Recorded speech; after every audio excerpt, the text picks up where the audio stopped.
morning, Knights. I'm Mia Carroll, and you're watching Knights News. This week's episode will feature our weekly pet segment and a spotlight on our amazing band program. Administration announced that the PSAT on January 26th will no longer be held. More information will be given in January about the PSAT possibly being offered later in the spring of 2021. Now, we go to Amaya Cummins for more news around campus. Good morning, Knights. I'm Amaya Cummins. We hope you had a great break and enjoyed your time off. Speaking of break, CIF released a statement postponing all sports events until further notice. The annual ASB Giving Tree is now available for all students. We are supporting 40 students and 3 families from SMHS this year. This is a great way to give back to your community. Please turn in your items to the front office by December 8th. Visit the website on screen for more information. A Connect to Careers event will be held on December 7th from 11:30 a.m. to 1 p.m. This event will cover exciting careers that exist within the city of San Marcos. All grades are invited. Please visit the website pictured to learn more and register for this awesome opportunity. Use a personal email when you're registering. Seniors, there's a new deadline for the UC applications. All applications are due on December 4th at 11:59 p.m. due to technical difficulties. Make sure you stay on top of all of your application deadlines. Cap and gown purchases are now available. You should have received an email regarding the purchasing instructions. Please visit the website pictured to view the graduation product website. The staff at SMHS have been working really hard to provide the best support and experience with the COVID-19 situation. Our Knights News program is still accepting teacher or staff member shoutouts. If you have a teacher or staff member that has really made an impact on you, please DM your submissions to our Instagram or our email. If you choose to email us, please use a personal email. Now back to you in the studio. The SMHS Band has over 500 members and is the largest extracurricular program on our campus. If we were back in school, they would have played at all of our school assemblies and several sports games. However, because of distance learning, the teachers and students have adjusted the way they all perform and connect with each other.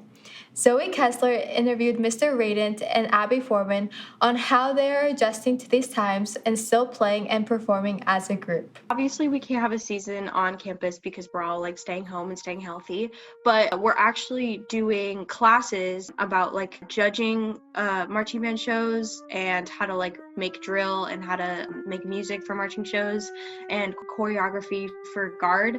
And so it's super interesting and it's really cool to see inner workings of marching band. And so we're learning about that instead of having a traditional season. So we started looking at things a little bit differently, looking at things, what could we do online and what could we not do online. So we looked at a couple different things. We've got a large integrated thematic unit that we're working on.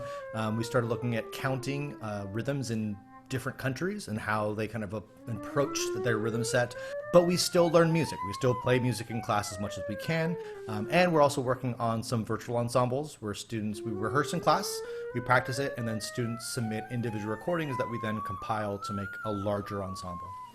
Besides that, we also have been doing a lot of recording. We've learned how to correctly record our instruments and where's the best place to put a mic, what is a good mic to use, and stuff like that. And then learning this new recording software called BandLab is really cool, and learning how to edit your sound, and it's pretty cool.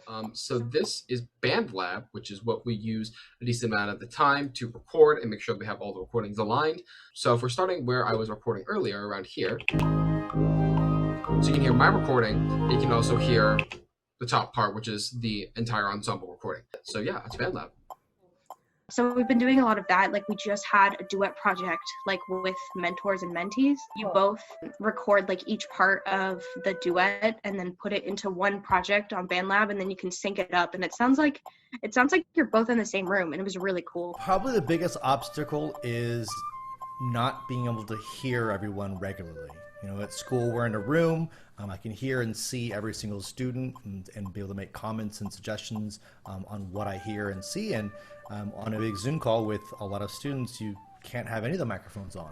So literally, you can see, for some of the cameras, you're able to kind of see and make small suggestions on that. But a lot of the assessments and a lot of the individual feedback is done outside of classroom time, which really makes the class and makes those things a lot longer and a lot more substantial as far as the work. But the biggest thing is trying to keep the students engaged, trying to make it exciting and fun, and not getting really boring, which I think can very quickly happen in the online environment. Yeah.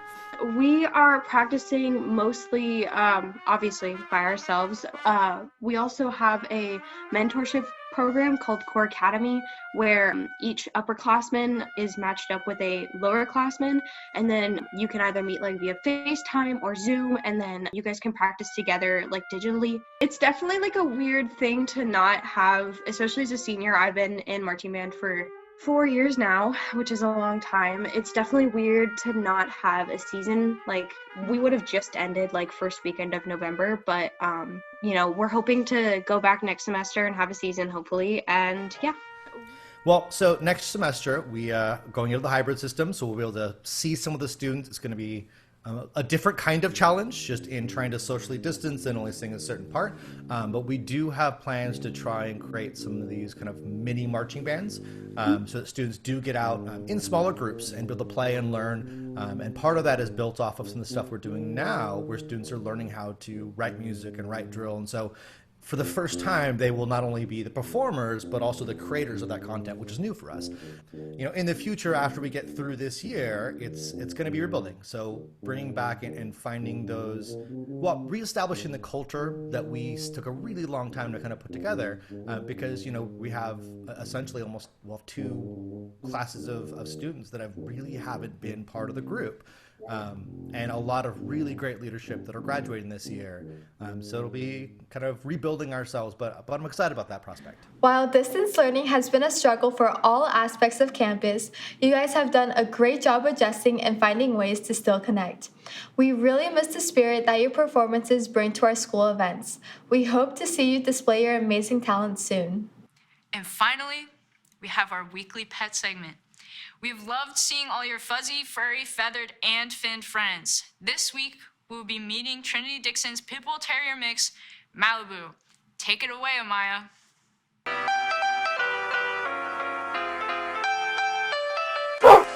Welcome back. Today we have Malibu. She's a 3-year-old Pit Bull Terrier, and her hobbies include eating rice, being stinky, playing tag with the birds outside, and frolicking in the grass. She also has beautiful eyes. What are you doing? Some fun facts about Malibu is that she has an Instagram, she has a chicken nugget for a tail, and she's originally born in New Mexico. She also likes to pick out her new bandanas to keep up with the latest trends. Isn't she so fancy? Yeah? Fun fact, terriers come in all sizes and were bred to hunt vermin. As always, you can DM your submissions to @SMHS Nights News on Instagram, and your pet has a chance to be featured. See you guys next time. That was such an amazing pet segment, Amaya. Amazing job. If you would like your pets to be featured on Nights News, please visit our Instagram highlights for information about what needs to be included and how to submit. That's it for this week, Knights. Remember to stay focused, be positive, and go Knights.